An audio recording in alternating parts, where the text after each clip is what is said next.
Anti log table कैसे देखते हैं और कैसे हम एंटी लॉग फाइंड करते हैं। मेजर जो बड़े पावर की कैलकुलेशन होती है उसमें लॉग और एंटी लॉग दोनों यूज़ करते हैं, वो हम इसके बाद हम सीखेंगे। जैसे 2 की पावर आपको 50 फाइंड करना है तो इसमें लॉग भी लगाना पड़ेगा और एंटी लॉग भी लगाना पड़ेगा। तो लॉग की वैल्यू फाइंड करना हम सीख चुके हैं। एंटी लॉग कैसे देखते हैं टेबल, तो सबसे पहले जो एंटी लॉग है ना, इसमें दो चीज़ें हैं, ये कैरेक्टरिस्टिक्स होते हैं, ये मिंटीशा होता है। तो लॉग जो एंटी लॉग टेबल जो होता है ना, वो मिंटीशा के लिए होता है, कैरेक्टरिस्टिक्स के लिए नहीं होता है। तो कैरेक्टरिस्टिक्स का फिर काम क्या होता है, तो कैरेक्टरिस्टिक्स ना 10 की पावर में कन्वर्ट हो जाता है। अभी हम पॉजिटिव कैरेक्टरिस्टिक्स के बारे में देख रहे हैं, नेगेटिव में हम कैसे करेंगे उसका अलग है। क्या होगा यहाँ पे ध्यान से देखो, ये किस में कन्वर्ट हो जाएगा, 10 की पावर 2 में कन्वर्ट हो जाएगा। और फिर हम एंटी लॉग देखेंगे। एंटी लॉग हमेशा डेसिमल से स्टार्ट होता है। जैसे 0 पॉइंट आप देखोगे 0.01 से स्टार्ट हो रहा है, तो एंटी लॉग हम क्या देखेंगे यहाँ पे, एंटी लॉग 0.45 के सामने 6 देखेंगे, उस पे क्या आ रहा है, 0.45 के सामने 6 इधर से कौन सा कॉलम है, 1 2 3 4 फोर्थ कॉलम है। आप लोग एक बार एंटी लॉग टेबल निकालोगे तभी ये पता चलेगा। 4 5 पे 6, 4 5 के सामने 6, 2858, इसकी वैल्यू है 2858 है ना। उसके बाद इसमें आप एक और टेबल बना हुआ, उसके राइट साइड में 1 से 9 तक, उसमें सामने देखो क्या कौन सा डिजिट है, किसके सामने, 7 के सामने 5, तो 5 इसमें ऐड होगा, कितना होगा, 682। तो इसमें मेथड ये है कि एक नंबर के बाद डेसिमल लगता है, कितना हो जाएगा 2.863, और 100 मल्टीप्लाई कर देंगे तो कितना होगा 286.3, इसका आंसर हो जाएगा।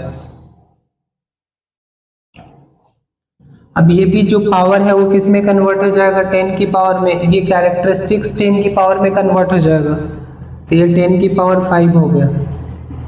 अब हमें देखने 4.45 के सामने 0.45 जो एंटी लॉग है, उसके सामने 7 के नीचे कौन सा डिजिट है ये देखना है, कौन सा नंबर है ये देखना है, 2864।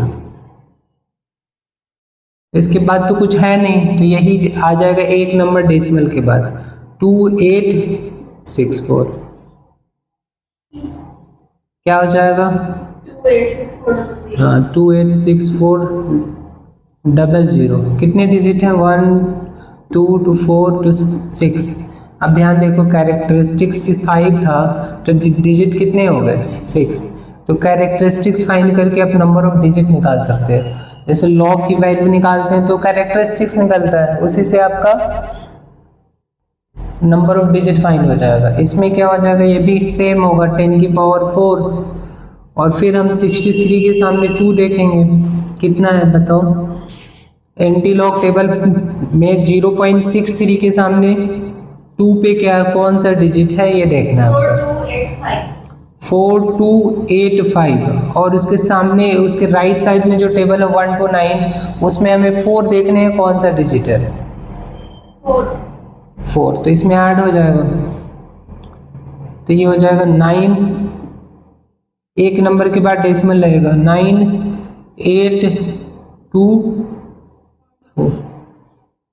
यहाँ पे एक नंबर के बाद डेसिमल लगेगा 4 पॉइंट इतना, दैट मीन्स ये हो जाएगा 42890, ये हमारा आंसर हो जाएगा। ये 10 की पावर 12 में चेंज होगा, 10 की पावर 12 में चेंज हो जाएगा।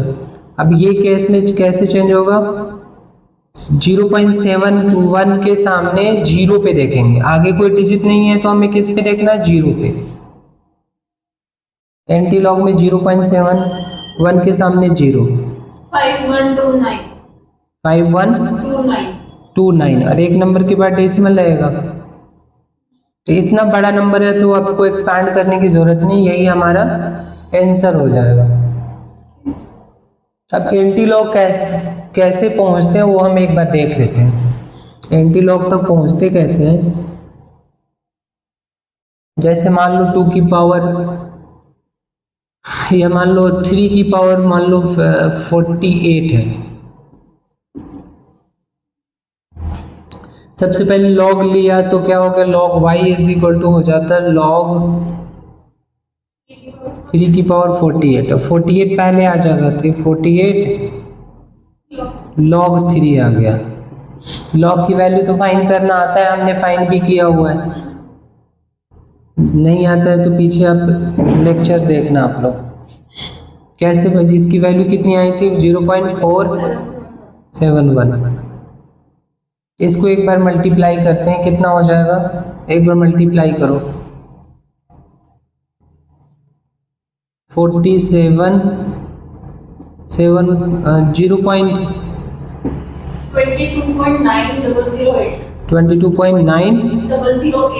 22.9008 ये आ गया, ये आ गया लॉग। अब यहाँ पे y की वैल्यू जब हम निकालेंगे ना यहाँ पे तो ये एंटी लॉग में चला जाएगा। एंटी लॉग 22.9088 ये आ गया।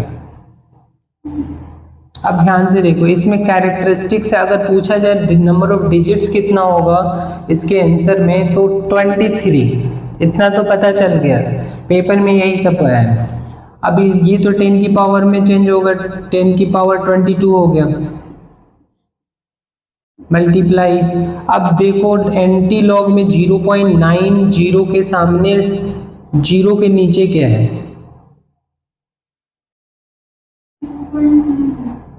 0.90 मतलब